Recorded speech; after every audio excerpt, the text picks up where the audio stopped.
Recapitulando rapidamente o que nós falamos ontem, como o irmão mencionou agora, nós estamos estudando na perspectiva da vida de Davi, como o Senhor deseja nos falar e como o Senhor deseja fazer a obra dele nesses dias.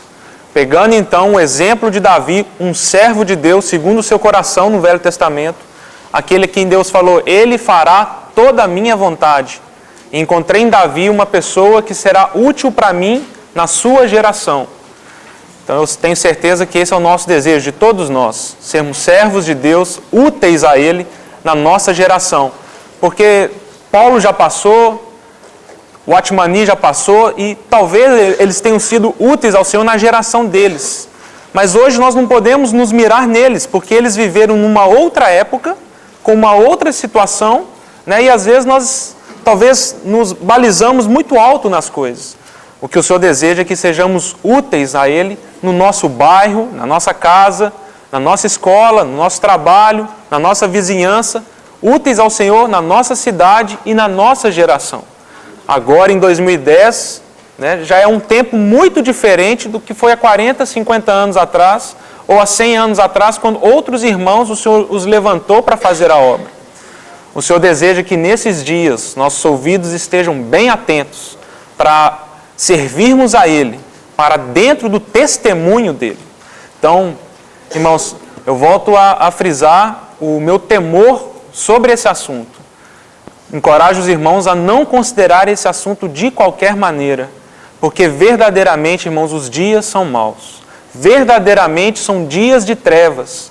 E nós precisamos pedir ao Espírito Santo que Ele ilumine o nosso espírito para percebermos em que época vivemos, em que época estamos posicionados, quais são as situações, quais são as opressões, o trabalho maligno nesses dias contra o propósito de Deus.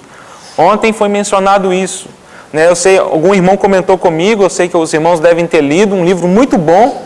Ele é muito interessante, porque ele trabalha algumas suposições, mas é um livro muito interessante de ler, que é As Eras Mais Primitivas da Terra, do Pember, em que esse irmão, então, ele vai tentar fazer alguns cenários possíveis sobre o que aconteceu antes da criação do mundo. Porque é o que algumas pessoas discutem, A Bíblia, ela não é a revelação total de Deus, porque que livro poderia contemplar tamanha mente, tamanho poder, tamanha glória? A Bíblia não conta a história de Deus. A Bíblia não conta a história desse universo. A Bíblia não conta a história desse planeta. A Bíblia conta a história do homem. E a Bíblia conta a história do homem na perspectiva de Deus, de maneira que o homem tem, na palavra de Deus, todas as respostas que precisa para a sua salvação. Então, às vezes perguntamos, poxa, mas por que o Senhor não fala de dinossauro na Bíblia, Nós encontramos algumas dicas, mas por que a Bíblia não fala de dinossauro? Por que a Bíblia não conta como eram os anjos? Por que a Bíblia não se aprofunda muito em batalha espiritual? Porque esse não é o foco de Deus com a palavra dele. Deus, como diz lá em Deuteronômio, as coisas ocultas pertencem a Deus, as reveladas pertencem a nós e aos nossos filhos, para obedecermos a Deus. Irmãos, e nós temos que reconhecer, Deus se empenhou muito para revelar a sua salvação para o homem. Deus começa com Gênesis, termina em Apocalipse para mostrar e explicar para nós porque o mundo está nessa desgraça. Porque o homem escolheu o pecado e a rebelião. E olha como nós temos escolhido ao longo do tempo destruição, roubo, morte, porque Satanás, então, ele fez um trabalho na humanidade. Ali em Gênesis 3, depois que o Senhor cria o homem, o Senhor ele não tem o trabalho de nos explicar. Mas, de repente, na história da humanidade surge uma serpente. Ali nós não estamos sabendo. Se a gente começar a ler as Escrituras, nós vemos ali o Senhor criando as coisas, o Senhor criando o homem, criando a mulher, dando um jardim para Adão regar, cuidar, cultivar, e de repente, sem nenhuma apresentação prévia, o Senhor fala que havia um inimigo, havia uma serpente, o animal mais sagaz, e começa então a trazer um trabalho contra o testemunho de Deus. De maneira, irmãos, que o desafio e o convite que eu tenho feito aos irmãos a ponderarem nesses dias é de quem nós testemunhamos. De quem nós testemunhamos. Por isso que Paulo fala lá em Coríntios que embora existam muitos senhores, e embora existam muitos servos, nós servimos a um só Senhor. Servimos ao Senhor Jesus. E a nossa vida precisa dar testemunho disso. E esse testemunho que precisamos dar, ele precisa ser mais profundo e precisa ser mais completo do que as tradições, os hábitos ou aquilo que nós recebemos de homens. Por isso, irmãos, a nossa renovação, a nossa mente precisa ser renovada. Não é possível, vejam bem se é possível isso, nós passamos muitos anos com o Senhor e olharmos para trás e não percebermos que a nossa vida tem sido impactada, revolucionada, com mais revelação e glória da parte dele. Alguma coisa pode estar profundamente errada na nossa fé cristã, quando a nossa vida não tem transformações reais, objetivas. Quando nós olhamos para trás e falamos assim, qual foi a última vez que a palavra de Deus transformou a minha vida? Qual foi a última vez que a palavra foi revelada à minha vida, de tal maneira que aqueles hábitos, que aqueles costumes perderam completamente o valor? Qual foi a última vez que a palavra de Deus tirou a minha fome, tirou a minha necessidade pelas coisas do mundo? Qual foi a última vez que as escamas dos meus olhos caíram e eu pude ver Deus de uma forma melhor, mais plena, mais completa? Por isso, irmãos, o nosso desafio, como foi falado ontem na introdução pelo irmão, é pedir ao Senhor que Ele extrapole o conhecimento, que Ele perfure aquela esfera da informação, porque, irmãos, a palavra de Deus necessita ser revelada ao nosso espírito. E da mesma forma, irmãos, como nós recebemos a Cristo, nós precisamos andar nele. E isso é pela fé, e é uma fé muito objetiva. Não é uma fé subjetiva, uma fé de palavras, é uma fé muito prática. É isso que Tiago fala muito ali no capítulo 2, né, de Tiago, no capítulo 3 depois, ele vai falar do problema da língua, porque na verdade a língua, ela vai expressar o que nós sentimos e somos. E na verdade Tiago ele vai falar, olha, não vos enganeis, né, a nossa fé, se ela não tiver obras, ela é morta. Porque não adianta confessarmos o Senhor, não adianta falarmos que Ele é a nossa melhor coisa, o nosso amado, se passamos a semana desavisados, se nós não consagramos nosso dia a Ele, se Ele não faz parte do nosso dia a dia, se tomamos nossas decisões sem consultá-lo, né? Aí às vezes nós consultamos um outro Baal, consultamos um outro Senhor, que pode ser a nossa conta corrente. Perguntamos à nossa conta corrente, eu posso trocar de carro? Perguntamos à nossa conta corrente, eu posso sair de férias? Eu pergunto ao meu dinheiro, eu busco a minha confiança, a minha paz em outros senhores. Irmãos, o Senhor necessita abrir os nossos olhos nesses dias, para que nós não sejamos pegos de surpresa, como tanto a Bíblia tem nos advertido. A palavra de Deus, ela traz exemplos e advertências severas no Velho Testamento, de maneira que nós precisamos ter um coração ensinável nesses dias. E o Senhor fala, Senhor, é claro que nós precisamos do conhecimento, porque é o conhecimento que traz a revelação. Mas, Senhor, traz junto com o conhecimento revelação. Nós verdadeiramente precisamos enxergar o Senhor de uma forma nova. Verdadeiramente precisamos ver o Senhor como Ele é. Lá em Tiatira, né, aquelas igrejas do Apocalipse, lá em Apocalipse 2, no final daquele processo, Tiatira, uma igreja que estava prostituída, né, e quando a Bíblia fala das igrejas, né, ali em Apocalipse 2 e 3, nós não podemos pensar como nós chamamos igreja hoje, né? A igreja ali no Novo Testamento não é a cristandade, não é um rol de membro. Aqui nas Escrituras, quando é falado igreja, aqui é mencionado o corpo de Cristo, os eleitos, a eclesia, os chamados para fora. E ali em Tiatira, o Espírito Santo está falando que aqueles chamados para fora se prostituíram terrivelmente. Então, em uma igreja, eles trabalham e mexem com as coisas profundas de Satanás. Em outra igreja, Satanás habita, tem um trono. Né? E ali em Tiatira em específico, o Senhor fala que naquele dia, todas as igrejas conhecerão que eu sou aquele que sonda mente e coração. E esse é o grande desafio, irmãos, é não nos satisfazermos com a impressão externa, não nos satisfazermos com o que os homens acham de nós, mas é pensarmos e considerarmos o que o nosso Rei acha de nós. Permitirmos que Ele desnude a nossa vida. Permitimos que o Espírito Santo toque em nosso coração. É por isso que em Laodiceia, essa última igreja de Apocalipse ali, a sétima igreja, né, que a palavra Laodiceia significa isso, né, opinião do povo. Ou seja, é aquela questão do popular. A mornidão nos satisfaz, né? Não somos nem frios, nem quentes, somos mornos. É por isso que ali o Senhor Jesus fala: eu te aconselho que compres de mim colírio, né? Para que vejas. Irmãos, nosso Senhor verdadeiramente, Ele é santo, santo, santo. Ele deseja que a nossa vida seja santa, santa, santa, completamente separado para Ele.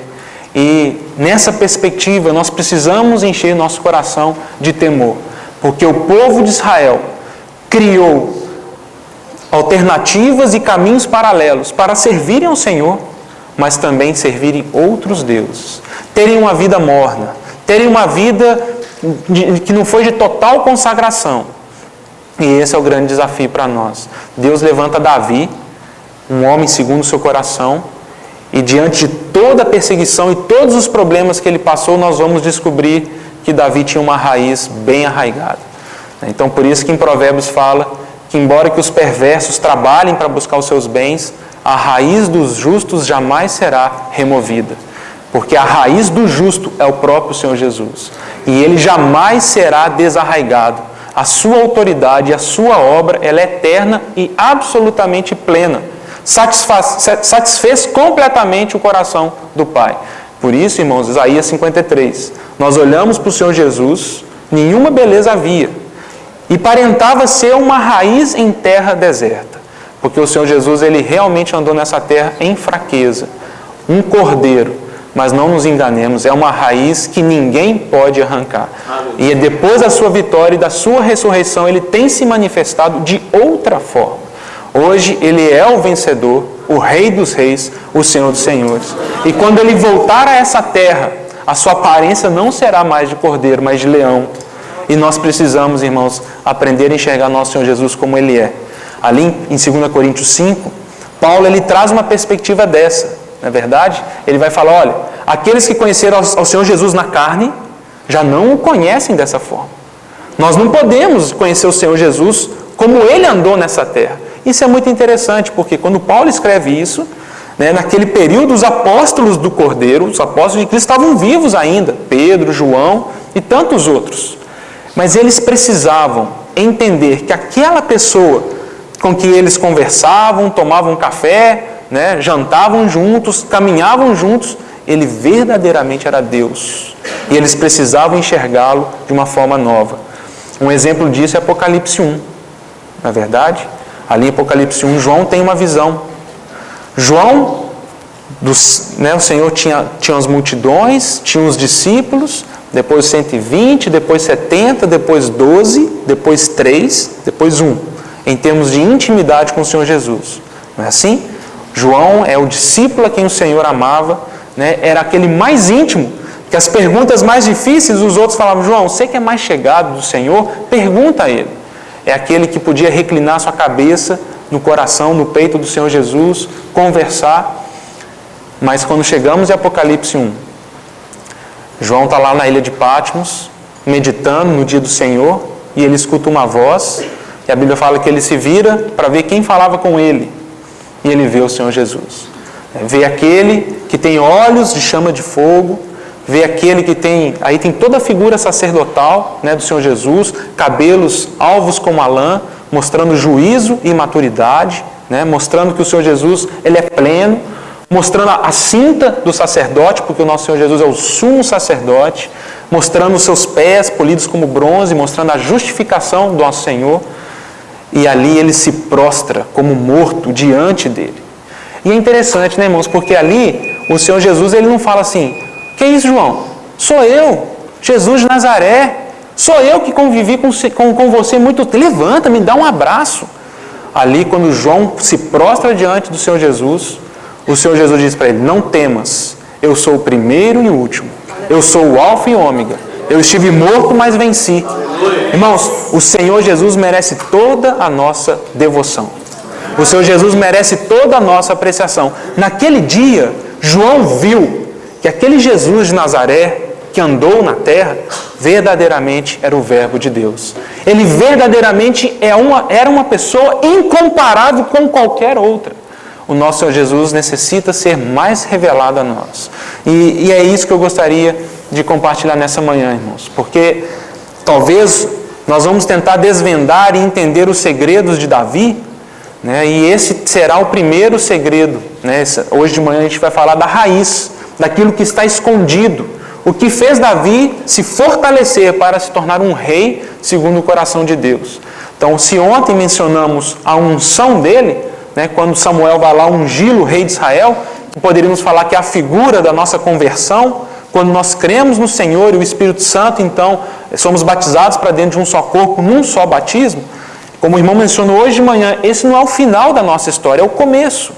Então, nós nascemos de novo para Deus, e o Senhor agora passa a ter um trabalho em nossas vidas. E ali Davi, então, depois da unção, ele precisa ser trabalhado por Deus.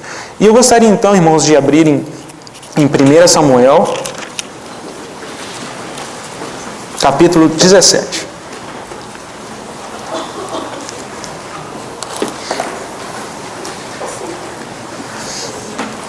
Depois da unção de Davi, Davi se apresenta para nós de novo nesse segundo ato, que é o desafio de Golias. Então, a Bíblia agora começa a seguir a história de Davi, apesar de chamar o livro de Samuel, a personagem central aqui dos livros de Samuel é o rei Davi. E aqui então tem uma história que ela é sensacional mesmo. Nós desde a nossa infância nós conhecemos essa história, mas essa história tem um poder inacreditável por trás dela. Davi, ele vai visitar seus irmãos na batalha, né? Ele cuidava das ovelhas, como Eliabe diz para ele: com quem você deixou as nossas poucas ovelhas? Talvez seria uma família mais simples, mais carente.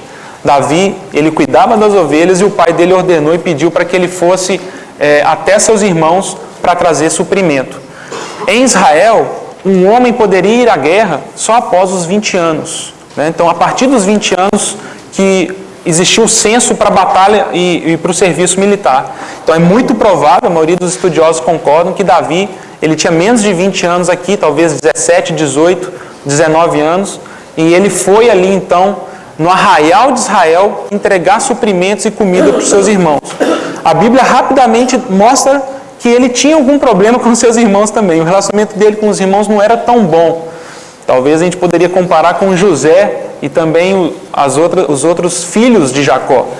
Talvez ele, desde criança, Davi, fosse uma pessoa separada por Deus. Quando ele chega lá e vai entregar as coisas para o seu irmão mais velho, Eliabe, ele fala para Davi assim: o que você veio fazer aqui? Eu conheço a sua presunção. Palavras duras, né? E Davi fala para ele assim: o que eu te fiz agora? E essa expressão denota muita coisa, né, irmãos? Denota que, fala, mas de novo você está me criticando, de novo você está batendo em mim. O que eu te fiz agora, Eliabe? Por que você está me criticando? Estou trazendo as coisas que meu pai mandou te trazer. Mas, irmãos, enquanto Davi estava entregando a comida para o irmão, ele ouviu as ameaças de Golias. Golias era um guerreiro valente, né, da Filistia, provavelmente descendente dos Nefilins, por causa da região de Aques, aquela região onde tinha os Enaquitas, né, onde tinham os gigantes do passado. Provavelmente Golias ele vem dessa região, um camarada de quase 3 metros de altura, né, e os filisteus então fazem um desafio a Israel. Falam: apresenta um guerreiro seus para lutar contra o nosso guerreiro. E aquele que vencer, então, vence a batalha. E ali, Israel todo, olhando aquele gigante, ninguém tinha coragem de enfrentá-lo. E é curioso, porque se os irmãos olharem um pouco para trás, Saul, quando ele se torna rei, ele começa a angariar um exército. E Samuel descreve que Saul, então, ele fazia o seguinte: ele ia pelas aldeias e pelas cidades, procurando homens de aparência forte, homens de aparência de guerra. E ele então recrutava esses homens para a batalha. Então o exército de Saul, poderíamos dizer assim, era um exército que aparentemente era um exército de homens bravos. E nenhum deles teve coragem de enfrentar Golias. Nenhum deles teve coragem de enfrentar esse gigante. Davi, um menino, ele chega ali E aí ele escuta as afrontas de Golias. Então, aqui no capítulo 17, vamos ler aqui a partir do versículo 34. Saul morrendo de medo, porque Davi ouviu e falou assim: não, eu enfrento Golias. Pode me alistar aí para o desafio que eu enfrento ele. Então, no versículo 34, respondeu Davi a Saul: teu servo apacentava as ovelhas de seu pai, quando veio um leão ou um urso e tomou um cordeiro do rebanho. Eu saí após ele e o feri, e livrei o cordeiro da sua boca. Levantando-se ele contra mim, agarrei-o pela barba e o feri e o matei. O teu servo matou assim o leão como o urso, e este incircunciso filisteu será como um deles, porquanto afrontou os exércitos do Deus vivo. Disse mais Davi: o Senhor me livrou das garras do leão e das do urso, ele me livrará da mão deste filisteu. Então disse Saul a Davi: vai-te e o Senhor seja contigo.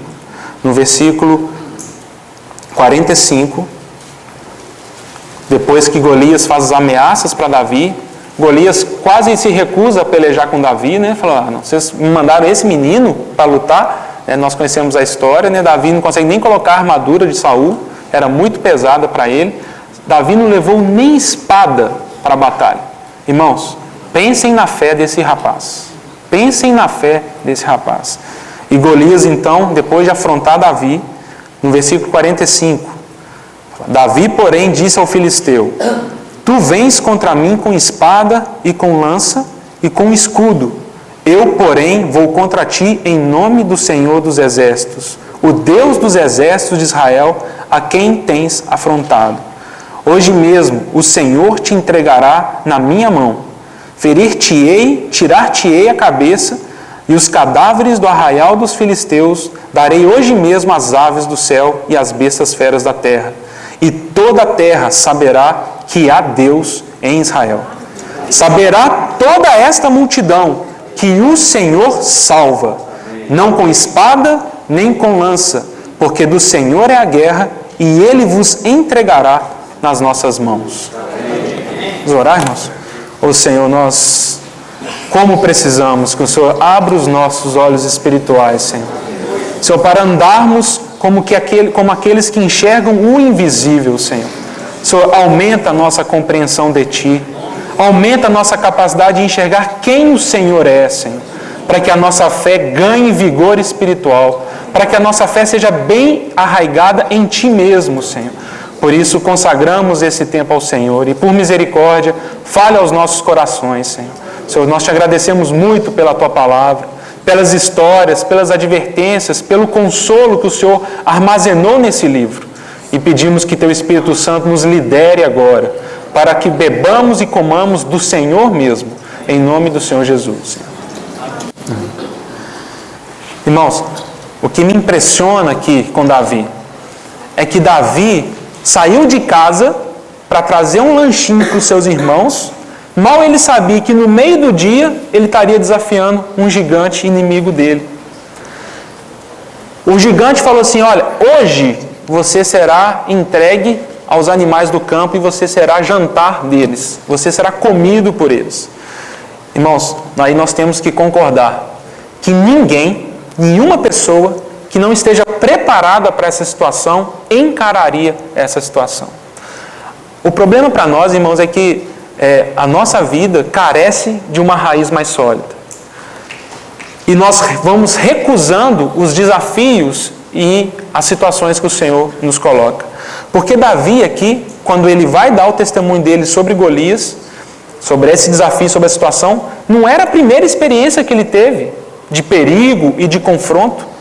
Quando Davi fala com Saul, ele fala porque ele já teve outras experiências com o Senhor, menores, mas que ele foi respondendo ao Senhor de maneira que o desafio ia aumentando.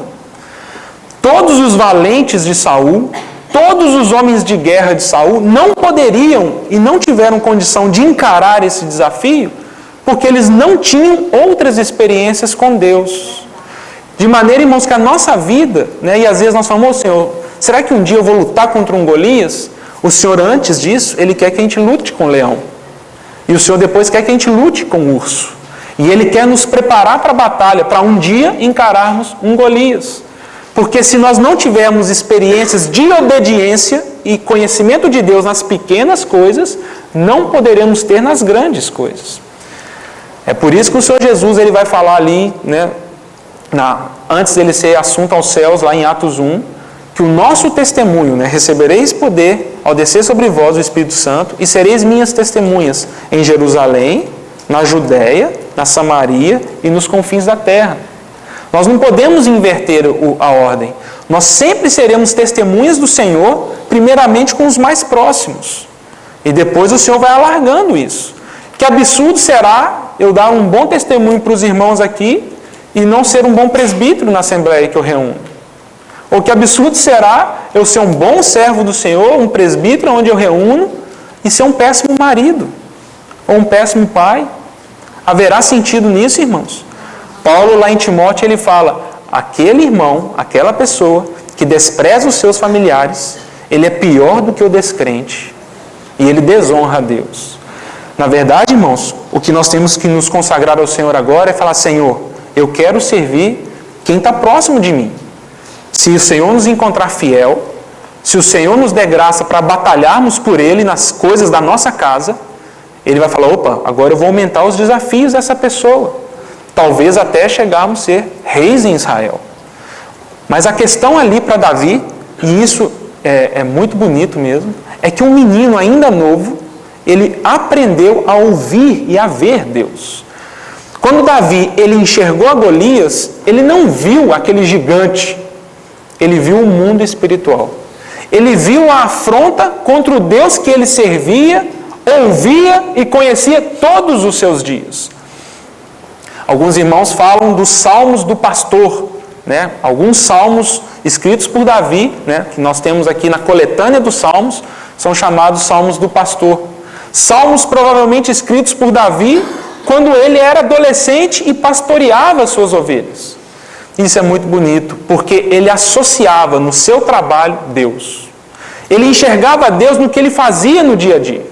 Então, Salmo 8, por exemplo, conhecido também, né, como um salmo do pastor, fala, ô Jeová, Senhor nosso, quão magnífico é o teu nome em toda a terra. Quando eu olho os céus, quando eu olho a criação do Senhor, quando eu olho a lua, as estrelas, eu fico me perguntando, quem é o homem para que o Senhor se importe com ele? Olha, irmãos, quando Davi estava lá, ainda adolescente, pastoreando ovelhas, né, ele não imaginava que ele um dia enfrentaria um Golias, ele não imaginava que ele seria um rei, mas ele já ia enxergando Deus no seu cotidiano. E essa é a raiz, irmãos. E nós somos tentados a pular essas etapas. Nós somos tentados a falar, ok, me procure um Golias aí, me procure um gigante que eu já quero ir para a batalha. Mas se nós desprezarmos o conhecimento e a presença de Deus no nosso cotidiano, enquanto lavamos um prato na cozinha, enquanto estamos com a nossa família, enquanto vamos trabalhar, se nós não pegamos o nosso Senhor Deus e o associamos ao nosso dia a dia, essas coisas não acontecerão com vitória para nós. Porque, como o Senhor Jesus fala para Nicodemos, essa figura da nossa conversão é nascermos de novo, nos tornarmos crianças e temos que beber do leite espiritual, do leite materno espiritual do Senhor. Nós vamos ter que começar a aprender e conhecer o Senhor. Não tem como uma criança enfrentar seus inimigos. Por isso que quando Israel saiu do Egito, o Senhor ele fala para Moisés, olha, vocês darão uma volta, porque se vocês forem reto, vocês passarão por uma região que tem outras tribos, outras pessoas que são homens de guerra, e vocês não suportarão a batalha. Então, o próprio Senhor, ele faz com que o povo dele fuja disso, até o momento em que o homem, né, no caso Israel, se preparou, e aí o Senhor permite, né, que Israel lute pelas causas dele contra os inimigos. Irmãos, nosso Senhor, ele é muito sábio conosco, e ele deseja nos preparar à medida que vamos respondendo. Então, à medida que obedecemos, à medida que respondemos ao chamado, o Senhor vai aumentando os nossos desafios. Quando nós desobedecemos e paramos, seja em pecados, seja na carnalidade, seja na ambição, o Senhor ele não pode prosseguir em nos dar desafios pelo seu testemunho. Porque aqui, irmãos, Davi, Vamos pegar primeiro a etapa inicial do leão e do urso. Davi, ao ver o leão lá pegando uma ovelha, ele poderia falar assim, é uma ovelhinha só, deixa esse leão comer, eu vou colocar minha vida em risco, eu vou tentar morrer aqui, vai que esse leão me mata por causa dessa ovelha. Mas é como ele fala aqui, eu tirei a ovelha da boca do leão, eu corri atrás, eu lutei por ela, e provavelmente, depois dessa experiência, o Senhor falou muito ao coração de Davi. Talvez o salmo do pastor mais conhecido, Salmo 23. Então Davi, olha como ele associa a profissão dele, o que ele trabalhava, o que ele fazia, olha como ele associa isso ao Senhor. E ele fala, olha, da mesma forma que eu sou um pastor, o Senhor é o meu pastor. Se eu cuido dessas ovelhinhas, eu agora estou entendendo, o Deus de Israel é o meu verdadeiro pastor. Ele cuida de mim. E da mesma forma que eu tento levar as minhas ovelhas para os pastos verdejantes e para as águas tranquilas, o Senhor faz a mesma coisa comigo. O Senhor tenta me levar para os seus pastos verdes. O Senhor tenta me levar para as águas de descanso. O Senhor refrigera a minha alma. O Senhor me guia pelas veredas da justiça. O Senhor tem uma vara e um cajado, e isso me serve de consolo.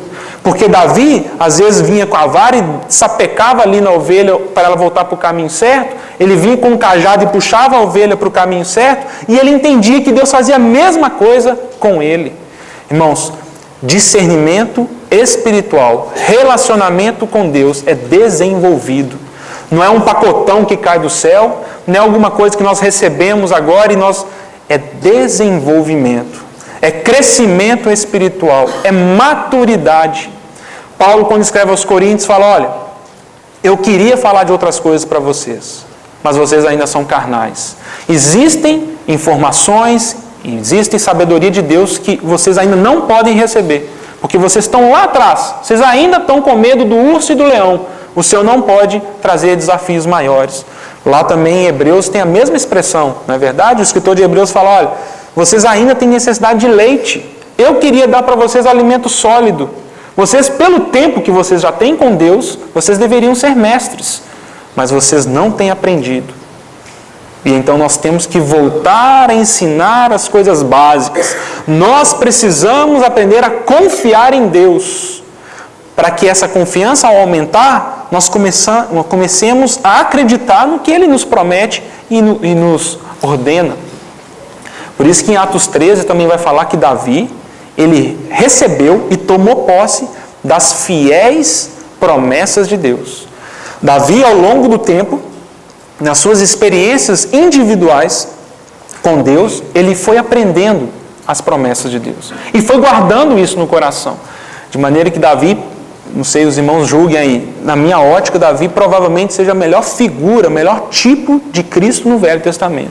José é uma ótima figura, né? Nós conseguimos ver José de uma forma muito precisa como de Cristo. Mas em Davi, nós conseguimos ver aquela figura como do Senhor Jesus no Novo Testamento, sendo rei, sendo profeta e sendo sacerdote. Os irmãos lembram quando Davi traz a arca vestido de sacerdote, de estola sacerdotal? E aí, Salmo 110, como Davi fala, e o Senhor Jesus fala várias vezes no Novo Testamento, por Hebreus, né? O próprio Senhor Jesus fala, não segundo a ordem de Levi. Davi não era um sacerdote levita, era segundo a ordem de Melquisedeque. Né? O Senhor Jesus era da tribo de Davi, da geração de Davi, e ele também era um sacerdote de uma ordem muito maior do que a ordem dos levitas. O Davi foi o grande rei de Israel, em que o Senhor vai falar que o trono de Davi será sempre preservado por causa da sua obediência. É uma figura de um rei fiel, apesar dos vários pecados e defeitos que Davi teve. Porque, irmãos, tudo no Velho Testamento são sombras do Senhor Jesus. E sombra significa justamente isso. Ele não é palpável. Nós não podemos pegar Davi agora e idolatrá-lo. Ou pegar qualquer outra pessoa ou figura do Velho Testamento e colocar ele nem perto de Cristo, nem chegando perto. Eles são sombra. Eles apenas fazem uma figura daquilo que é real, que é o Senhor Jesus. Tudo era sombra. O Senhor Jesus é o real.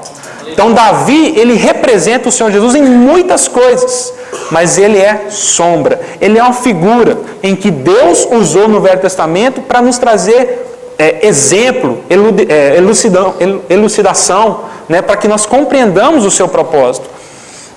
O Espírito de Cristo estava em Davi, de maneira que Davi, desde a sua infância, ele começa a desenvolver o discernimento com o Senhor. Outro salmo também conhecido como Salmo do Pastor é o Salmo 29, né? Tributai ao Senhor a glória devida ao seu nome. E ali Davi, ele começa a expressar, provavelmente ele está vendo uma tempestade. Né? Ele fala, a voz do Senhor é poderosa, a voz do Senhor é como a voz do trovão, ele brilha. Olha que lindo, irmãos. Provavelmente Davi lá debaixo de um cedro do Líbano, debaixo de uma árvore lá, fugindo da chuva, ele começa a ver aquela tempestade. Ele fala, o meu Deus é esse aí, ó. O meu Deus é o que traz a chuva, a voz dele é muito maior do que esse trovão que eu estou ouvindo, o seu resplendor é muito maior do que desse relâmpago. Irmãos, nós precisamos enxergar Deus no nosso dia a dia. Nós precisamos incluí-lo, participá-lo da nossa vida. Nós precisamos aprender com Ele. Precisamos ouvir a voz dele no nosso dia a dia, no nosso cotidiano. Salmo 19, um outro salmo do pastor.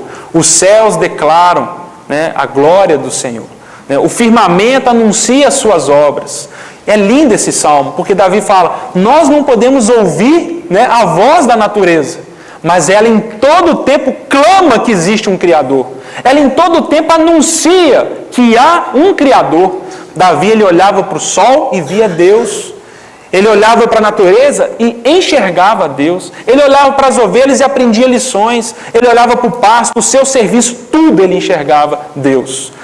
Quando chegou um desafio como foi esse com o leão e o urso, ele confiou no Senhor e experimentou livramento. A fé dele se fortaleceu. A fé dele cresceu diante do Senhor. De maneira que um dia, ele andando, chegou à situação e ele falou, eu vou perguntar para o Senhor qual que é a vontade dele. Né? Eu vou perguntar. Não, para ele era muito claro. Ele falou, o que esse gigante está falando, esse incircunciso? Será que ele não sabe quem é o nosso Deus?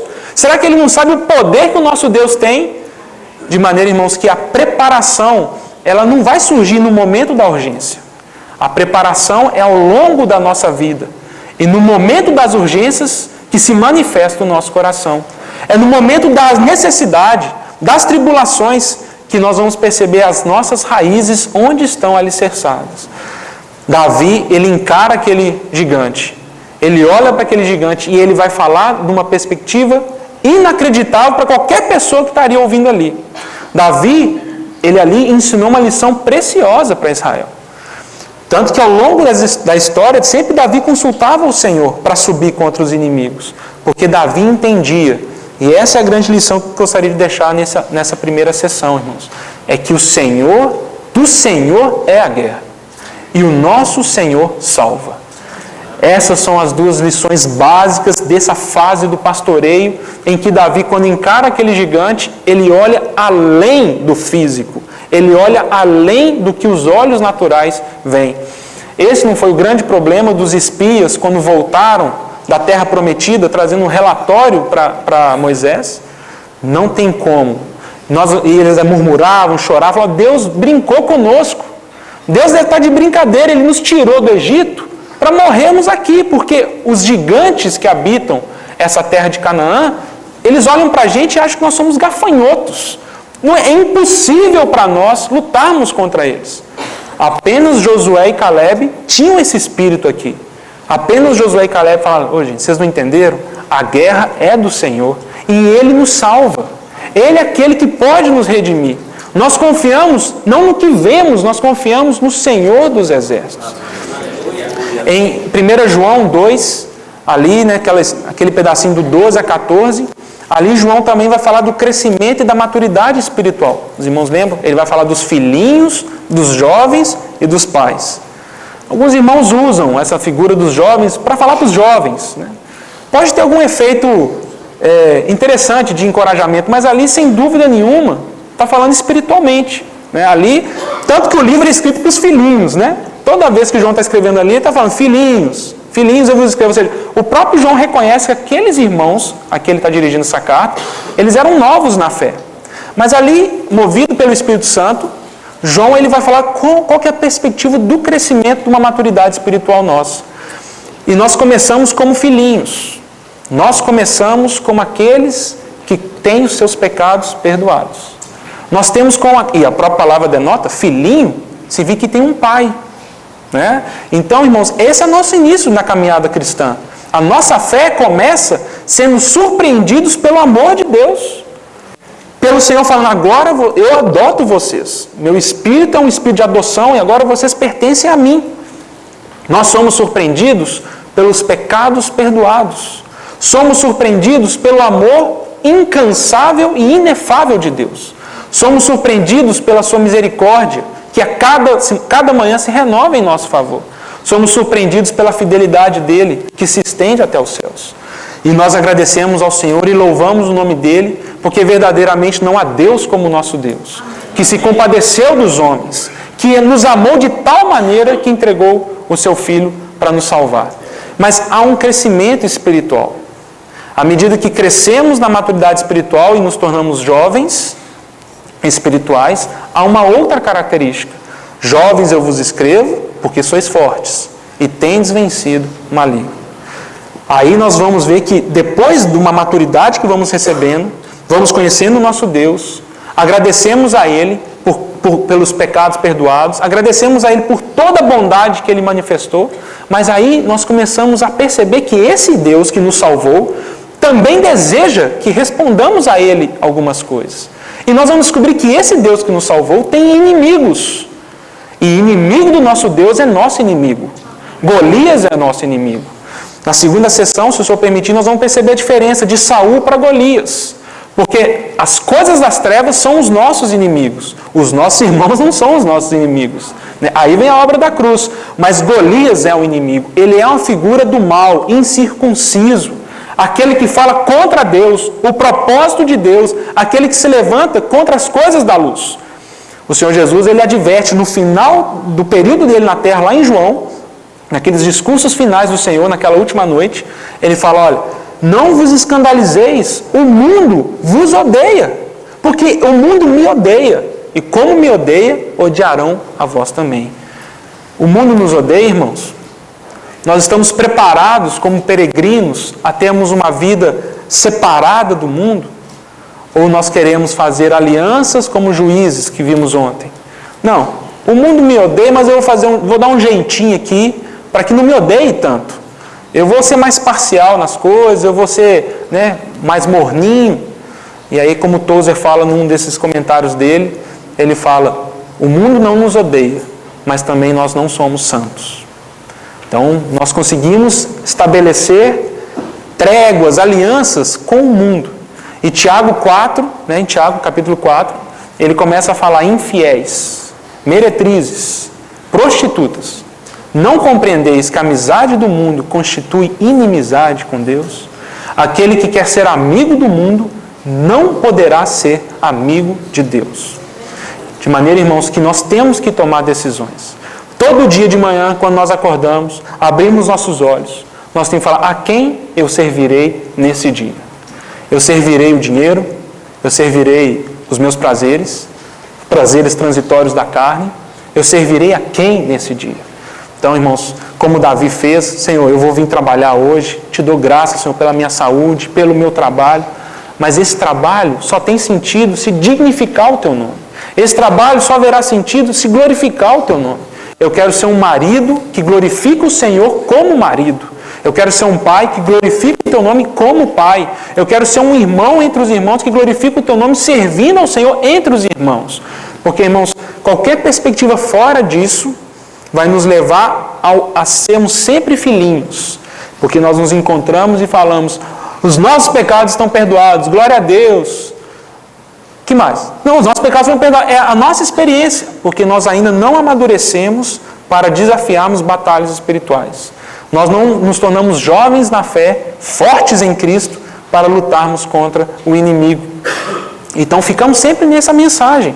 A mensagem sempre é essa. O discurso sempre é esse. E não é que esse discurso está errado, porque esse discurso é o discurso fundamental. Se nós não compreendemos o amor de Deus, nós não teremos coragem de enfrentar o inimigo. Se nós não entendermos que o lugar mais seguro para a nossa vida é o centro da vontade de Deus, nós não iremos.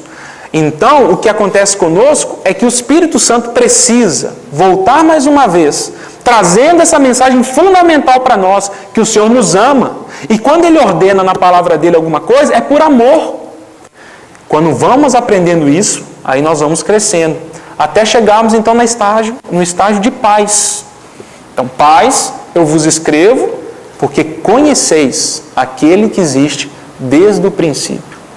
Esse é um ponto importante, irmãos. Conhecemos a Deus como Deus. Me parece boba essa frase, né? Mas, irmãos, nós não temos noção de quem é Deus. Não temos noção. Né? Tem um irmão, que eu estou tentando lembrar o nome dele aqui, o irmão do Evangelho Maltrapilho. Algum irmão lembra aí? Bem, ele tem uma frase muito interessante, né? Ele escreveu o Evangelho Maltrapilho, ele escreveu O Impostor que Vive em Mim. Ele é um espiritualista ali do Canadá. Ele fala o seguinte, ele tem uma frase que diz o seguinte: Deus não terá importância alguma em nossa vida se Ele não tiver total importância. Deus não terá importância alguma em nossa vida se Ele não tiver total importância. Porque o nosso Deus, Ele não vai dividir a glória dEle com ninguém, Ele não vai aceitar a obediência parcial, Ele não vai aceitar que a gente entregue 99% da nossa vida a Ele, porque quando nós fazemos isso, nós não entendemos quem Ele é. Se 1% da minha vida eu não entrego a Deus, é porque eu julgo que aquela situação eu sou mais Deus do que Ele. Eu julgo que naquela situação eu tenho mais capacidade de decidir e de tomar decisão que Ele mesmo, o que é um absurdo.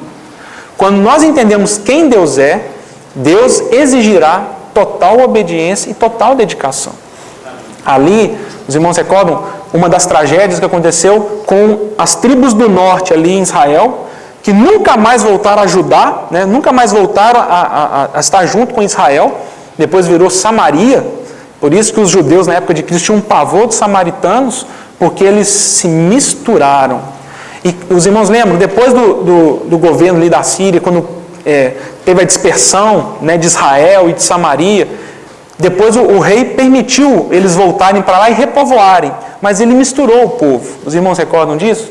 Existe uma expressão muito interessante lá em Reis sobre isso, porque o povo então volta, e o rei fala assim, não, além dos israelenses que viviam ali, nós também vamos enviar pessoas de outras nações, e enviaram para lá.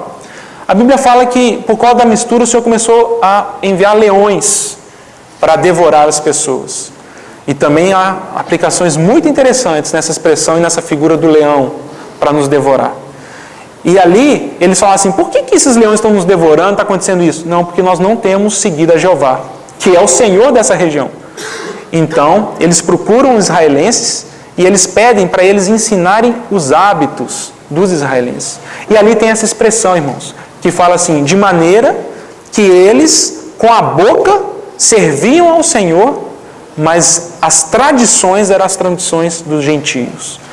E essa pode ser uma ameaça aqui para as nossas vidas, irmãos. Se formos sinceros diante de Deus, corremos o risco, né, de confessarmos o Senhor, de termos uma experiência real, genuína com Ele, mas não conseguimos aprofundá-la na compreensão de quem Deus é.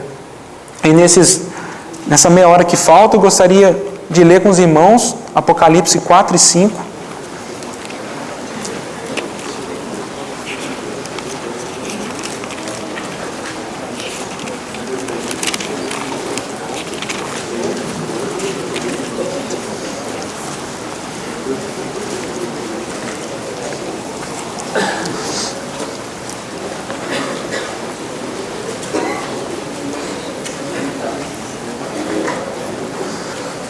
Então, alguns irmãos sugerem o seguinte, quando nós estudamos Apocalipse, nós olhamos primeiro o capítulo 1, que é a revelação do Senhor Jesus, e nós precisamos vê-lo primeiro.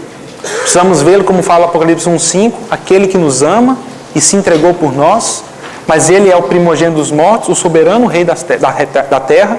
Nós precisamos ter essa revelação. E quando nós enxergamos o Senhor Jesus, somos lançados para Apocalipse 2 e 3, que é o Senhor no meio da igreja, né? Os 7 candeeiros. E aí nós chegamos no capítulo 4 e 5, porque há um aprofundamento na revelação.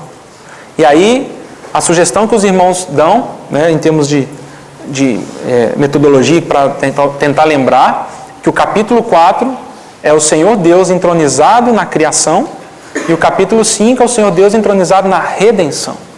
E esse é um ponto muito importante para nós, porque o nosso Senhor, dele é a guerra e ele é o Salvador. Essas duas perspectivas têm que estar muito fortes, alicerçadas na nossa fé, para que o nosso dia a dia ganhe compreensão de quem é Deus.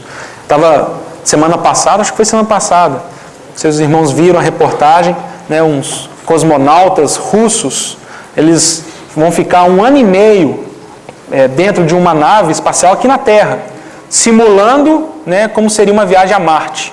Não sei se os irmãos viram isso, né? Fiquei até com dó deles. 1 ano e meio, eles despediram da imprensa, porque eles querem testar, né, como que é a questão emocional, psicológica, a saúde física de uma pessoa que vai ficar 1 ano e meio para viajar para um outro planeta, o planeta mais próximo da Terra, Marte. E nós sabemos, e nós já vimos na palavra de Deus, que o nosso Deus é o Criador de todas as coisas. Hebreus 11:3 não fala isso? Pela fé, nós cremos que o universo todo foi criado pela sua palavra. Agora, nenhuma criatura desse universo, nenhum ser desse universo tem tal poder. Nem nós não temos poder para criar nada, né? Tudo que nós fazemos, nós podemos transformar. Eu tenho que ter coisas na minha mão para que aquilo seja transformado em outras coisas. Aí sim, eu posso pegar um serrote, um martelo e madeira e transformar aquilo numa cadeira. Mas quem de nós pode do nada criar alguma coisa? Nem Satanás, né, e desculpa o trocadilho, verdadeiramente Satanás é um pobre diabo.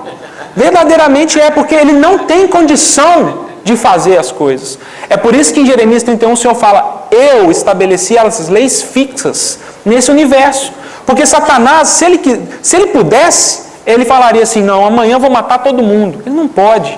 Satanás fala: não, amanhã eu não quero que o sol nasça. Ele não pode fazer isso. Satanás, ele não tem poder para essas coisas, porque ele não pode confundir quem é o verdadeiro Deus. Quem investigar as religiões dessa terra concluirá que Jeová é o único Deus. Não é verdade, irmãos? De maneira, irmãos, que Deus fala assim: as leis fixas que eu pus, ninguém pode mudar. E eu estabeleço que o sol nasça, que a lua se levante, que as estrelas se ponham, e pela palavra do seu poder. Então, começo de Hebreus 1, vai falar isso para nós. E essa é a plenitude dos tempos, irmãos. Nós vivemos numa época que não há mais necessidade de revelação. Deus já concluiu a sua revelação máxima. O Senhor Jesus já veio à terra. Não há o que ser revelado. Os irmãos lembram ontem, quando eu mencionei Judas 3, quando ele fala que ele estava pelejando pela fé que foi entregue uma vez por todas. A fé que Deus traz através de Jesus Cristo, ela não precisa ser mais completada. Não esperemos novos Cristos, novos profetas, novas revelações que extrapolem as Escrituras. Porque, como Paulo fala em Gálatas 4, porque na plenitude dos tempos, o Verbo entrou numa barriga de uma mulher, nasceu e salvou a humanidade. Essa era a plenitude dos tempos, irmãos. Aquilo que a Bíblia vai falar que os heróis da fé do passado anelavam esperar. Aquilo que o Velho Testamento tinha como sombra. Aquilo que as pessoas não conseguiam entender. Algo inacreditável aconteceu. O eterno. Aquele que não tem dias. Aquele que não tem começo nem fim. Ele virou homem. Ele habitou entre os homens. Essa é a plenitude dos tempos, como Paulo também fala em Efésios 1:10. Na plenitude dos tempos, o Senhor Deus fez convergir em Cristo todas as coisas. E agora, chegamos no Novo Testamento, nós vamos entendendo que o Senhor Deus, o Pai Todo-Poderoso, no seio dele tinha um filho. E ele escolheu que ele fosse o herdeiro de todas as coisas. E nele tudo subsiste. É aquele a quem chamamos de Jesus. É aquele que era Jesus, o Nazareno, como Pedro fala no discurso lá do Pentecoste. Jesus, o Nazareno, varão aprovado diante de Deus e dos homens. Ele foi feito por Deus, Senhor e Cristo. Ele é o Salvador da humanidade, não há outro. Não há outra solução, não há outro caminho, não há outro Redentor. O próprio Deus, o Deus Filho, aquele que também sempre existiu. Ele, como Hebreus 1:3 fala, ele que pela palavra do seu poder sustenta todas as coisas, ele se tornou homem. Irmãos, nós precisamos compreender isso. E nós precisamos ler mais sobre o Senhor Jesus, meditar mais sobre Ele, seguir as suas pisaduras, entender e compreender a sua mente, como Ele se comportou nessa terra, o que Ele falou. Será que haverá uma outra coisa mais importante em nossa vida do que conhecermos mais a Deus? Marta e Maria é uma boa lição para nós, irmãos, não é? Né? O Senhor Jesus não fala isso para Marta? Ô Marta, Maria escolheu a melhor parte. Existe um livro muito bom também, do irmão chamado John Piper, que chama A Procura de Deus. Ele agora já chama A Procura de Deus. A versão anterior era A Teologia da Alegria, que chamava, as edições anteriores. E esse irmão John Piper, ele vai trabalhar muito esse conceito. Irmãos, todo o nosso trabalho deve se basear em Deus. Eu sirvo porque Deus tem me dado a sua vida e o Senhor tem feito transbordar e eu dou para os outros. Na hora que eu interrompo esse processo de Deus, pare de servir, irmãos. Volte para o Senhor, beba das suas águas, porque Deus tem mais preocupação com o obreiro do que com a obra. Deus não precisa do nosso serviço. Deus deseja o nosso coração. E essa é uma realidade que nós precisamos estar atentos, porque nós temos a tendência de sermos como a mulinha que o Senhor entrou em Jerusalém. Os irmãos conhecem essa fábula que eles contam? Né? Aquela mula, né? Aquele jumentinho que o Senhor entrou em Jerusalém, a Bíblia fala que ele nunca tinha sido montado. Né? E aquele jumentinho, então, ele entra em Jerusalém com o Senhor Jesus. E depois de noite, quando ele volta para a estrebaria, a mãe dele pergunta para ele assim, como é que foi o dia? Ele falou, mãe, eu não sabia que quando um homem montava na gente era desse jeito. Eu entrei na cidade, as pessoas cantando, batendo palma, né, colocando folhas de palmeiras no meu caminho. Fantástico! A mãe deve ter pensado, é um jumento mesmo, né? Mas no dia seguinte, o jumento falou assim, eu vou voltar lá. Ah, amanhã vai ser demais. Pediu para o homem montar na carcunda dele lá, falou, vamos lá para Jerusalém. E ele entrou em Jerusalém, ninguém cantando, ninguém louvando, ninguém colocando folha de palmeira, porque a glória só pertence ao Senhor Jesus. E nós devemos permitir que Ele monte em nós. Ele deve ser o nosso Senhor. Qualquer coisa, irmãos, que façamos, que Ele não esteja no comando, não haverá peso eterno. Não haverá glória eterna. O nosso Senhor não divide a sua glória com ninguém.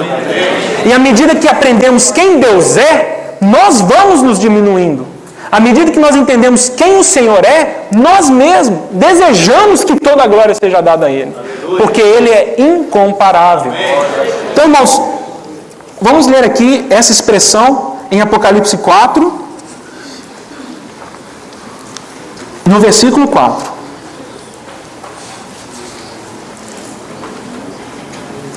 Ao redor do trono, há também 24 tronos, e assentado neles 24 anciãos, vestidos de branco, em cujas cabeças estão coroas de ouro. Do trono saem relâmpagos, vozes e trovões, e diante do trono ardem 7 tochas de fogo, que são os 7 Espíritos de Deus. Vamos ler o versículo 2, vamos voltar um pouquinho. Imediatamente eu me achei em espírito, e eis armado no céu um trono, e no trono alguém sentado. Irmãos, essa é uma visão importante. Apocalipse 4, nós precisamos enxergar que sobre o trono dos céus, no trono do universo, há alguém sentado. Irmãos, quando nós começamos a compreender isso, nós passaremos a perguntar, Senhor que está sentado no trono, o que agrada o teu coração? Quais são os teus testemunhos? Como eu posso testemunhar de ti? Quando nós reconhecemos que há alguém sentado no trono. Para que não aconteça conosco, como aparece essa expressão em algumas cartas paulinas, para que o nosso Deus não seja o nosso ventre. Como ele fala em Romanos 16, como ele fala em Filipenses 3. O Deus deles é o ventre. Eles são dirigidos por aquilo que eles acham que deve ser feito. Eu não preciso perguntar para Deus a opinião dele. Eu acho as coisas como devem ser. Eu acho que Deus gostaria que as coisas fossem assim. Eu acho, por herança, e aí Pedro fala isso também na primeira carta dele, no primeiro capítulo, que as tradições que os nossos pais nos legaram são fúteis. As questões para nós é que necessitam de renovação diante de Deus. Os irmãos conhecem também aquela historinha do rapaz recém-casado que foi ver a esposa fazendo um frango e ele viu ela partindo o frango em dois e colocando em duas bandejas e colocando no forno. E ele perguntou para ela assim, por que você parte o frango em dois e coloca em duas bandejas no forno? Ela falou, foi assim que minha mãe me ensinou. Falou, então... E ele ficou com aquilo na cabeça, quando encontrou com a sogra, perguntou para a sogra, por que a senhora ensinou sua filha a pôr o frango no forno dividido em duas bandejas? Falou, é porque minha mãe me ensinou assim. E a avó estava viva ainda, ele foi atrás da avó. E ela falou assim, porque o meu forno era pequeno e só cabia o frango em duas bandejas, por isso que eu dividia. Né? Mas, irmãos, pensem se não acontece conosco isso às vezes, né? Pensem se a gente às vezes não vai recebendo as coisas sem questionar. Pensem se é justo isso com o Senhor. Porque quem está no trono é o Senhor Deus. É Ele que temos que perguntar, Senhor, eu divido isso em quantas bandejas? Vamos voltar para as Escrituras. Peraí, aquilo que o Pablo falou não confere. Aquilo que o Pablo disse não é. Para que não sejamos árvores sem raízes. E os ventos de doutrina nos levem. E a gente começa a correr atrás de modinha. Ou corremos atrás de tendências. Como lemos ontem, que o Senhor nos livre do apelo à popularidade. De acharmos que a voz do povo é a voz de Deus. Não é, irmãos. A voz do povo é a voz do inimigo. Quem mandou crucificar o Senhor foi o povo. Né? O Satanás tenta manipular as coisas em seu interesse. Quando nós lemos, não sei se os irmãos já viram esse tipo de estudo, né? No Velho Testamento se fala muito do princípio do remanescente.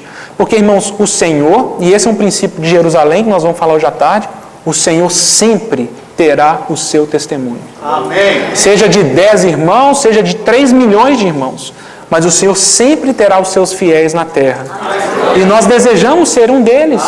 E como seremos um deles? O primeiro passo é reconhecendo. Eu vi uma porta aberta no céu. E eu vi um trono armado. E eu vi alguém assentado nesse trono. Irmãos, perguntemos ao Senhor de todas as coisas qual é a vontade dEle. Perguntemos para Ele, Senhor, como o Senhor quer que eu me comporte? Como o Senhor quer que eu me reúna? Como o Senhor quer que eu te sirva? Não sigamos as coisas maquinalmente, automaticamente, porque podemos ter surpresas desagradáveis. No Velho Testamento, Israel nos dá muitos exemplos disso, de como o Senhor, e nós somos privilegiados, porque hoje nós podemos olhar para a história. Provavelmente, quando o Senhor voltar, nós também vamos olhar para a história contemporânea e falar, aqueles versículos ali de Coríntios, agora nós conseguimos entender plenamente. Ou Apocalipse, né, quando nós abrimos e o Senhor voltar, falou, gente, a besta era aquilo, né, o falso profeta, as coisas nos são reveladas. Mas, irmãos, com respeito, aquilo que foi é aquilo que há de ser. E aquilo que foi feito se tornará a fazer, irmãos, de maneira que a história de Israel, infelizmente, é uma história de advertência para nós. É uma história de como nós não devemos proceder, de como nós devemos ser como Zorobabel, como Esdras, como Neemias, como aqueles 7.000 na época de Elias que não se dobraram a Baal. Sabemos o nome deles? Não sabemos, mas Deus sabe. Deus falou para Elias, Elias, eu tenho 7.000, o Senhor contava, o Senhor sabia, tem 7.000 em Israel que reconhecem que eu sou o Senhor. Não tem outros senhores na vida deles, eu sou o Senhor. Irmãos, vivemos dias de trevas, vivemos verdadeiramente dias de trevas. Nós precisamos, o mais rápido possível, urgentemente, parar todas as coisas e falar, Senhor, eu preciso enxergar que o Senhor está sentado no trono. O Senhor verdadeiramente é o Criador de todas as coisas. Eu estava falando desses cosmonautas russos e eu fiquei pensando de como nós somos insensatos. Salmo 14 fala isso, tem outro salmo, não sei se é o 68, até outro salmo que também fala que diz o insensato no seu coração não há Deus, né? E aí então ele comete torpezas e comete pecados, porque o pecado, irmãos, sempre reside em nossa vida nessa perspectiva. Nós esquecemos de Deus. Né? E aí é impressionante, porque algumas coisas que nós fazemos ocultos, nós não faríamos na frente de outro irmão, mas nós fazemos diante do santo dos santos, nós fazemos diante daquele que nós não deveríamos desagradar, aquele a quem nós amamos e aquele a quem nós queremos servir. Ele é a pessoa que nos importa, É Ele que sonda os nossos corações e mentes, é a Ele que queremos agradar. O que acontece conosco, irmãos, e essa é uma tragédia da nossa vida, é que nós invertemos as coisas. Nós queremos agradar os homens e não nos preocupamos com Deus. Então nós recebemos o louvor dos homens e nos satisfazemos com isso. E aí, irmãos, nós não temos coragem, porque o pecado nos afasta de Deus. Esse é o princípio lá em Adão. Adão, cadê você? Estou te procurando. Não é isso que Deus falou com ele? E Adão fala. Essa é a primeira frase, né? Primeira frase escrita na Bíblia relacionada ao homem a Deus é a frase de Adão falando para Deus assim: porque eu estava nu, tive medo e me escondi. Essa é a nossa história, irmãos. O pecado nos afasta de Deus. O pecado nos envergonha. Então nós queremos pegar folhas de palmeiras, queremos vestir e nos vestir com coisas que Deus não deseja. Os irmãos lembram, sabem qual que é a última frase do homem para Deus na Bíblia? Está lá em Apocalipse 22, o penúltimo versículo. Amém. Vem Senhor Jesus. Irmãos, a Bíblia, a começo da história do homem com Deus, começa com o homem falando: Deus, eu estou me escondendo de Ti. A história termina com o homem falando: vem Senhor Jesus. Porque foi o próprio Senhor Jesus que fez a obra. Essa mudança não foi nossa. Foi Deus que nos buscou. Foi Deus que nos redimiu. E em Cristo, como aconteceu com Adão, fomos vestidos. Foi Deus que providenciou as vestes para nos cobrir. E hoje nós não temos motivo para termos vergonha de entrarmos no Santo dos Santos. Pelo contrário, temos muita intrepidez por causa das nossas obras, por causa do nosso desempenho, por causa do sangue do Cordeiro. Por isso, o escritor de Hebreus fala: tendo intrepidez para entrar no Santo dos Santos pelo novo e vivo caminho, porque o próprio Deus abriu esse acesso. E ele fala, não só, e aí é a perspectiva do capítulo 4 de Apocalipse, não só eu quero que vocês enxerguem que eu sou aquele que está sentado no trono, mas nós precisamos enxergar Apocalipse capítulo 5. Há pouco tempo eu estava lendo alguma coisa, eu não entendo muito de ciência, mas eu estava lendo sobre aquele, até tem o satélite lá, o telescópio gigante Hubble, né? E esse foi dado em homenagem a um astrônomo, né, da década de 40, 50, que chamava Hubble. E foi esse Hubble que descobriu que o universo está em expansão. Né? O universo ele não está parado, o universo ele se movimenta em velocidades altíssimas. E ele descobriu isso. E quando ele descobriu isso, tudo que a ciência tinha concluído se desfez. O homem tem tentado, né? Porque o homem comeu da árvore do conhecimento do bem e do mal, o homem tem tentado ser Deus. Nós tentamos entender as coisas que são profundas demais para compreendermos. Romanos 11:33, ó profundidade da riqueza. Quem conheceu a mente de Deus? Quem pode sondar os seus pensamentos? Ou como Isaías 40 vai falar, né? Isaías 40 diz isso, aqui até tem a expressão do menos do nada, né? Os gentios são como menos do nada. O Senhor fala assim: parem para pensar em mim. A quem eu pedi conselhos? A quem eu pedi assim, como é que eu faço isso aqui? Como é que eu desenvolvo isso? Vocês vão me comparar com quem? Quando eu olho essa terra, eu ponho na concha da minha mão os mares. E aí os homens, eles até hoje não têm noção da quantidade de estrelas.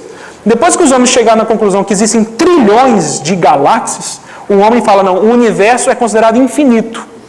Então, a gente sabe que o universo não é infinito. O homem, aí nós nem conseguimos entender isso, que em algum momento o universo acaba, mas na perspectiva e na dimensão, a ciência fala que o universo é uma estrutura infinita. Mas o que a Bíblia nos fala é que há um Senhor, uma pessoa que criou todas essas coisas, e como diz em Isaías 40, Ele, todas as noites, chama estrela por estrela pelo seu nome, para coordenar todas as coisas, irmãos.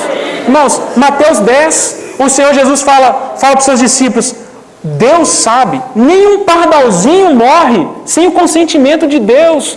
Deus sabe quantos fios de cabelo há em cada uma das nossas cabeças. Nós entendemos isso, irmãos? Nós não entendemos isso pela fé. Nós entramos no nosso dia achando que o nosso Deus é o nosso patrão. Ele que vai acabar com a minha vida, Ele que vai... Nós não temos enxergado quem é Deus. Ele é o Senhor de todas as coisas. Ele sabe de todas as coisas. Não há surpresa para Ele. Não há decepção. Seus planos e projetos não podem ser frustrados. O nosso Deus, Ele é incomparável com as outras opções que existem nesse planeta. E isso é uma coisa que impressionou Davi também no Salmo 139. Um salmo que a gente conhece, né? Sonda-me, ó Deus. E Davi vai falar isso lá. Ele fala, a minha alma o sabe muito bem. As tuas obras são tremendas. O Senhor já me conhecia antes de eu ser formado. Eu estava no ventre da minha mãe. Eu era ainda um bando de osso ali misturado em placenta. E o Senhor já tinha determinado os meus dias nessa terra. Irmãos, nós achamos que Deus ele está dormindo, né? Nós achamos que Deus está... essas coisas estão surpreendendo Ele. Nós precisamos enxergar aquele que está sentado no trono. Nós precisamos confiar nele, porque Ele tem dado sinais que deseja ser o nosso Deus.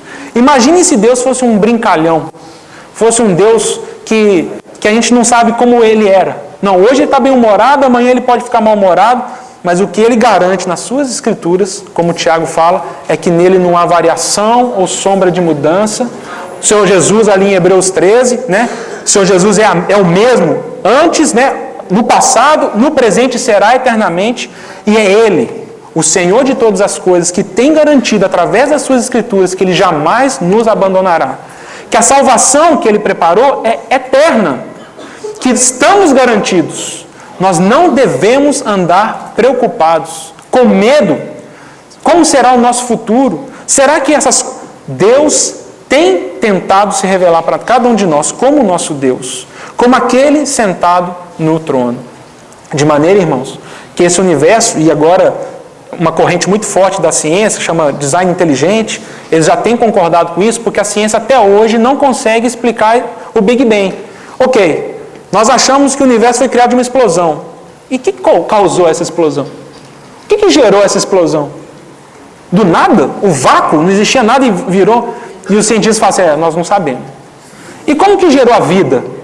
Tá bom, foi crescendo, aí tem uma água com oxigênio, mas o que acontece para que duas coisas sem vida se juntem e surja vida? Ciência também não consegue explicar. Irmãos, pela fé nós cremos que pela palavra do seu poder Deus falou assim, haja universo. E de repente, em um segundo, trilhões de estrelas apareceram. E o que é mais incrível com respeito à criação desse universo é que os cientistas também, eles estudando, né, a composição do universo, eles falam, inclusive cientistas que não são cristãos, eles falam, quando nós olhamos para o planeta Terra, a sensação que temos é que alguém pegou uma calculadora, pegou um papel, um lápis e calculou tudo o que precisava para que existisse vida nesse local. Existem 8 variáveis que as pessoas dizem que se qualquer uma delas variasse minimamente, não haveria vida nesse planeta. E essas variáveis são de escalas enormes. Então, por exemplo, a camada de ozônio.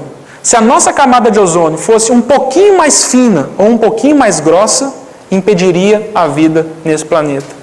Se a Lua fosse muito maior ou muito menor do que ela é hoje, ela afetaria a gravitação desse planeta e também impediria a vida. Se a gravidade que temos nesse planeta fosse um pouco menor, nós não estamos falando de muito não, irmãos. As questões físicas são tudo 10 elevado a 9, né? Nós estamos falando assim, 10 elevado a 8 ou 10 elevado a 10. Se a gravidade desse planeta fosse um pouquinho mais baixa, não teria vida nesse planeta. Se fosse um pouquinho mais alta, não teria vida nesse planeta. Se o Sol fosse um pouquinho maior do que é, não teria vida nesse planeta. Se a Terra fosse um pouquinho mais próxima do Sol, não haveria vida nesse planeta. E tem outras variáveis que os cientistas, quando olham, eles falam, a Deus. A Deus. Quem observa a natureza deve confessar, há um Criador sobre todas as coisas. Romanos 1 não fala isso? Paulo fala, todo homem é indesculpável diante de Deus, porque a própria natureza proclama que há um Criador. Se alguém se dispõe a estudar ele converte ao Senhor Jesus. Não tem como. Se alguém fala, não, eu vou estudar de coração aberto, eu vou tentar descobrir a resposta das coisas, a solução, eu vou ver quais são as propostas que existem de deuses nessa terra, porque como o Senhor Deus fala em Isaías 40, 44, 46, eu sou Deus e não há nenhum outro como eu. E para provar que eu sou o único Deus, eu faço predições, eu falo das coisas que ainda não aconteceram. Porque quem é a única pessoa desse planeta que pode fazer isso?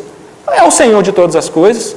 O único que pode falar que vai acontecer é o Senhor fora do tempo, que já determinou tudo. Porque isso talvez seja uma coisa que eu durante muito tempo fiquei pensando, aí os irmãos julguem. Quando eu li Apocalipse, muitas vezes eu lia e vai falando ali as visões que João teve, eu lia e eu ficava pensando assim, eu acho que o que vai acontecer é que Deus está querendo que as coisas sejam assim, né? E aí tomara, né? Deus vai trabalhar e as coisas vão ser desse jeito. Mas não é isso não, irmãos. Não é isso não. Deus é Deus eterno, fora do tempo, coisa que nós não conseguimos entender. Se os irmãos pararem para pensar que significa isso, nossa mente não consegue entender a profundidade de um ser atemporal. Por isso que Eclesiastes fala que o Senhor colocou no nosso coração alguma questão de eternidade, porque nós não conseguimos entender isso. Mas Deus é um ser fora do tempo e Ele criou as coisas dentro do que nós chamamos de tempo.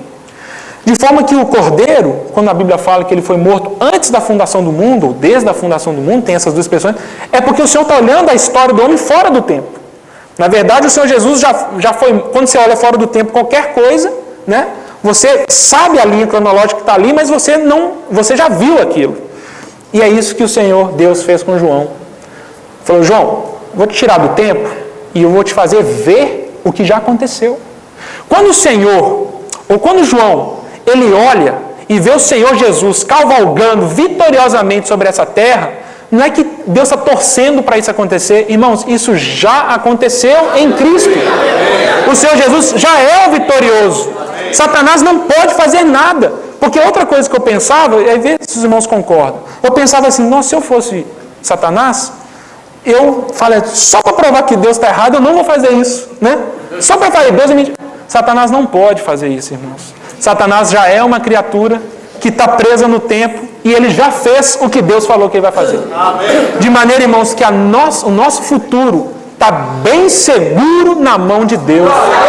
Irmãos, essa é a confiança que precisamos ter. Davi enxergou isso, irmãos. Davi, quando viu Golias lá, falou, gente, quem que é esse Golias perto de Deus? Quem que é um homem perto de Deus? Que me poderá fazer o homem? Que me poderá? Hebreus 13, não é isso? Não tem essa expressão lá? Por isso afirmemos confiantemente, Deus é o nosso refúgio, que me poderá fazer o homem? Irmãos, pensem bem, o nosso Deus é tremendo, e Ele tem dado predições no passado, como Isaías fala assim, eu falei muitas coisas que iriam acontecer e já aconteceram, e eu, para provar que eu continuo sendo Deus, eu vou dizer das coisas que ainda vão acontecer, para que os homens tenham certeza que eu sou Deus. Qual outro Deus nessa terra pode fazer isso, irmãos? O muçulmano, né, o islamismo, tem suas normas, tem seus preceitos, tem Alá, que é o Deus deles, mas Alá não pode predizer o futuro. Quando você pega o Corão, não tem profecia, porque só há um Deus. Os outros são tentativas, simulacros de Satanás para confundir o homem. Só há um Senhor do destino, só há um Senhor de todas as coisas. Há um trono armado nos céus e há uma pessoa sentada sobre esse trono.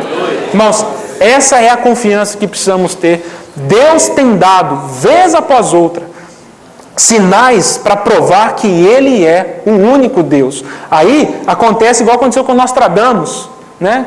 Eu também foi muito esperto ele profetizou coisas que ele estaria morto, né? No ano 2000, morreu, viu que já passamos em 2010, não aconteceu, aí nós descobrimos que Nostradamus era uma farsa, mas ele pensou, já estou morto mesmo, ninguém vai estar, né? E aí ele ficou uns 300, 400 anos com a fama de profeta. Mas irmãos, Deus não divide isso com ninguém. Deus não permite que nenhuma outra pessoa ou ser assume arvore um poder que não tem. Só Deus pode predizer o futuro, porque o futuro pertence a Ele. Irmãos, e o nosso futuro é glorioso. Nós precisamos ganhar compreensão nisso. Nós precisamos descansar nas promessas eternas. Nós precisamos colocar o nosso coração nas coisas celestiais.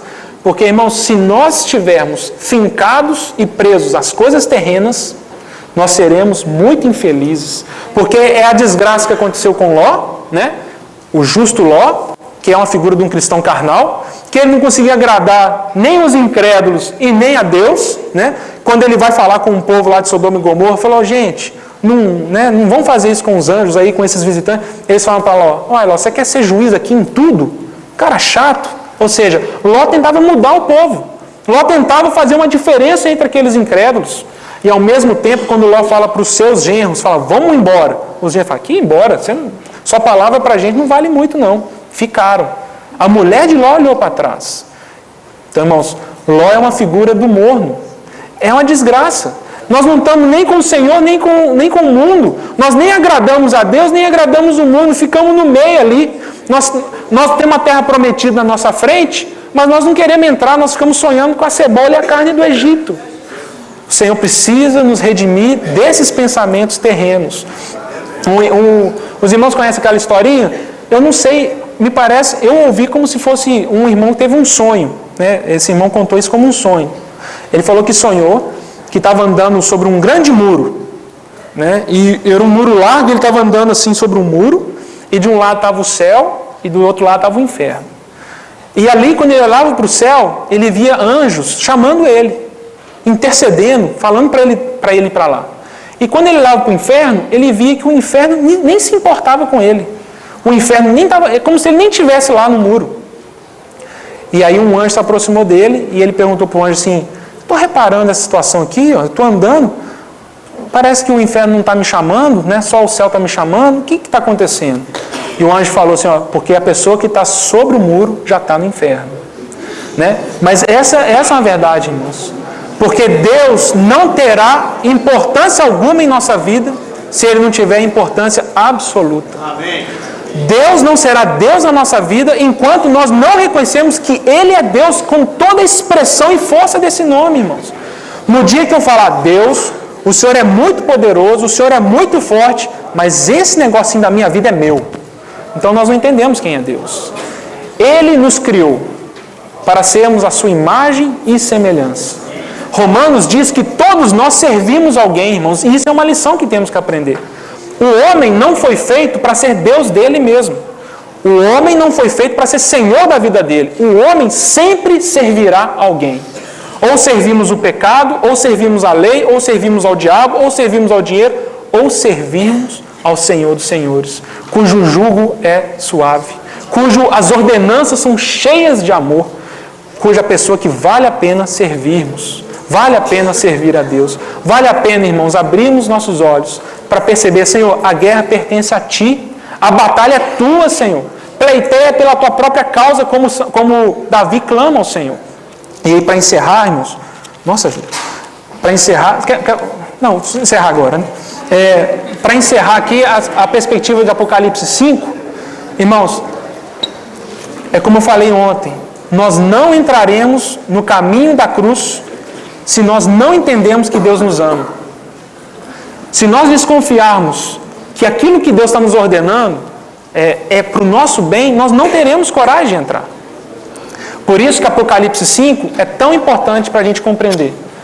Né? Aqui em Apocalipse 5, depois que a gente vê o Senhor entronizado, né, nem deu tempo, né, para a gente ver a questão dos 24 anciãos, dos 4 seres viventes, com as faces dos animais, do leão, o boi, o homem, a águia, que é uma figura da redenção de Deus através de Mateus, Marcos, Lucas e João, perspectiva do Senhor Jesus como Deus, a águia, como rei, leão, como servo, né, que é o boi, como homem, que é Lucas, também a perspectiva, né, quem fala muito disso é Pember, né, é a perspectiva também da aliança de Deus.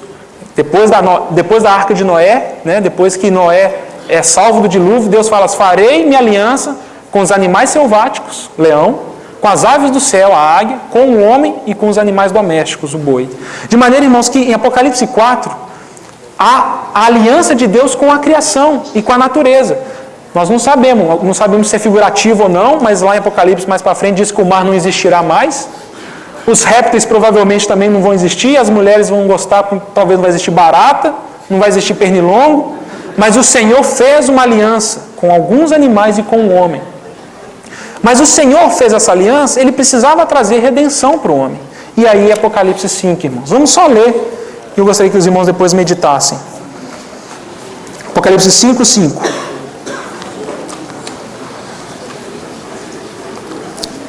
Vamos ler o 3 primeiro. Ora, nem no céu, nem sobre a terra, nem debaixo da terra, ninguém podia abrir o livro, nem mesmo olhar para ele. E eu chorava muito, porque ninguém foi achado digno de abrir o livro, nem mesmo de olhar para ele. Esse é o início do processo desesperador da criação. Porque na continuação da revelação do Deus que se assenta num trono, que está num trono armado, nós vamos descobrir que esse Deus não é um Deus que faz concessão. Não é um Deus que aceita transigências, porque Deus verdadeiramente é santo. Aqui, quando nós lemos, a gente vê que existem seres 24 horas por dia, não olhando para Ele, porque nenhuma criatura olha para Deus diretamente, só o Filho. E todas as revelações do Velho Testamento, quando se fala se viu Deus, viu o Filho, porque Deus decidiu que é através de Cristo que vemos Ele. O Senhor Jesus é a exata expressão do Pai. Se nós queremos ver o Pai, nós olhamos para o Filho. Se nós queremos entender quem é Deus, olhamos para o Senhor Jesus. Ele é o resplendor da glória de Deus. De maneiras que são aquelas teofanias do Velho Testamento. Quando Deus se apresenta como o anjo do Senhor, aquele que os pais de Sansão falam, vi a Deus face a face, era o Filho se apresentando. Quando Josué vê aquele guerreiro valente com a espada desembainhada, é o Filho. É como o Miqueias fala, as entradas do Filho aqui na terra, porque nas suas convenções celestiais e divinas, o Pai e o Filho falam assim, Filho, vai lá e anuncia a nossa vontade. Quem vê o Filho, vê o Pai. Mas o Pai, irmãos, o Deus Todo-Poderoso, nenhuma criatura viu, nem pode ver. Moisés, quando pediu para ver, Deus falou assim, você não está sabendo quem eu sou. Faz o seguinte, fica na fenda da rocha, porque é só em Cristo que vemos ao Pai, e eu vou passar de relance. Mas, irmãos, à medida que bebemos de Cristo, vemos cada vez mais o Pai. À medida que temos mais de Cristo, mais Deus se revela a nós em Cristo. De maneira, irmãos, que aqui, João, ele está vendo aquilo, talvez ele está celebrando, talvez ele está tendo uma visão que eu não consigo nem imaginar um pouco o poder, a seriedade daquele momento, porque o nosso Deus é um Deus sério, nosso Deus não é um Deus de brincadeira, piadinhas com Deus nós devemos sempre evitar, irmãos. Nosso Deus não merece isso. Nós vemos lá em Tito que Satanás busca palavras inconvenientes nossas para ir atrás do Senhor. Por isso que ele fala para os jovens tomarem cuidado com o seu linguajar, com a sua palavra. O nosso Deus merece todo o nosso temor, todo o nosso terror. Por isso que Paulo fala, temamos a Deus. Temamos a Deus. Deus não é brincadeira, Deus não é homem. Deus não é igual a nós para a gente fazer piadinha, fazer jocosidade. Ele é o Senhor que está sentado sobre o trono de todas as coisas, que é uma honra para nós chegarmos diante dele sempre prostrados. Se não for fisicamente, em espírito, irmãos. Nós precisamos pedir para o Senhor abrir nossa compreensão de quem Ele é. E João ali vendo aquela cena, vendo que todos os seres celestiais estão ao redor desse ser, vendo que todas as coisas estão ali, ele repara que esse ser, esse Deus que está sentado no trono, ele está com um livro na mão. E esse livro está selado. E João entende que esse livro corresponde à salvação dessa terra. Alguns dizem, usam essa expressão, que esse livro é como se fosse o alvará desse planeta. Porque Deus, como a gente vê um pouquinho antes, no versículo 8, no capítulo 4, Deus é santo, santo, santo. Absolutamente separado de todas as coisas que nós consigamos imaginar. Deus é luz e não há nele treva alguma. Não podemos comparar Deus com nada. E quando João olha para isso, ele percebe que ninguém nesse universo teria condição, não é de olhar para Deus, não, nem de olhar para o livro. Deus, ele fala, ok, vocês querem salvação? Quem quer pegar aqui a carta, a alforria, a salvação da humanidade? Quem pode fazer isso? E aí João começa a chorar, chorar, chorar, porque ninguém era digno. Não há criatura alguma nesse planeta e nesse universo. Porque aqui, no capítulo 5, vai falar dos seres debaixo da terra, debaixo dos céus, na terra e em todo o universo. Nem os 24 anciãos, nem os seres viventes, ninguém era digno, nem sequer de olhar para o livro. Mas um ancião, avançado em dias, fala, João, não chores. porque o leão da tribo de Judá, a raiz de Davi, venceu. Irmãos, essa é a compreensão que precisamos ter, que o nosso Senhor é o Deus da guerra, mas Ele salva. Ele deseja nos salvar, irmãos. Salvar de nós mesmos, salvar das nossas ambições. Então, quando nossos planos são frustrados e nós ficamos sem entender, é porque Deus quer nos salvar. Deus quer nos salvar dos nossos pensamentos, se eu dar numa carreira, quer nos salvar dos perigos que estão logo à frente. Irmãos, Deus quer nos salvar porque Ele já nos salvou em Cristo Jesus. De maneira, irmãos, que essa é a pergunta que Paulo faz em Romanos 8. Se Deus não poupou o seu próprio Filho, Ele também não nos dará juntamente com Cristo todas as coisas? Mas esse com Cristo é chave. Porque Deus não nos dará nada fora de Cristo. Porque quando nós falamos, Senhor, nos dê do teu melhor, Ele fala, então eu vou dar meu filho. Porque não há nada melhor do que Cristo. E aí, irmãos, se formos sinceros, nós vamos ter que reconhecer que às vezes nós não queremos Cristo. Nós queremos outras coisas. Nós queremos outras ambições. De maneira, irmãos, que em Apocalipse 5 é um capítulo que nós devemos sempre meditar nele. Porque ali, quando o Senhor Jesus toma, aquele cordeiro que for imolado, parece que a tradução no original, a melhor expressão é um cordeiro que tinha acabado de ser morto. Porque a revelação de Apocalipse 5 é logo após a ascensão do Senhor Jesus. É Ele que vence todas as coisas através da sua ressurreição e aprovação do Pai e envia o Espírito Santo. E quando o Senhor sobe, aquele cordeiro que havia sido morto, Ele toma o livro. E quando Ele toma o livro, todo o universo, irmãos, todo o universo, todas as criaturas se prostram e adoram ao Cordeiro. Realmente Ele merece toda a nossa adoração. Não há sentido, irmãos, cantarmos nenhuma música que não seja para o nosso Senhor Jesus. Não há sentido a nossa vida, um minutinho sequer, não ser para Ele. Porque Ele é o autor da nossa vida, autor da nossa salvação. É por Ele que vivemos, respiramos e nos movemos. Para isso, irmãos, precisamos ter Apocalipse 5 bem gravado em nossos corações. Há um Redentor. E esse Redentor tem os seus pensamentos, tem o seu testemunho. Por isso, irmãos, nós pedimos ao Senhor, Senhor, inclina os nossos corações para os teus testemunhos e não para a nossa cobiça.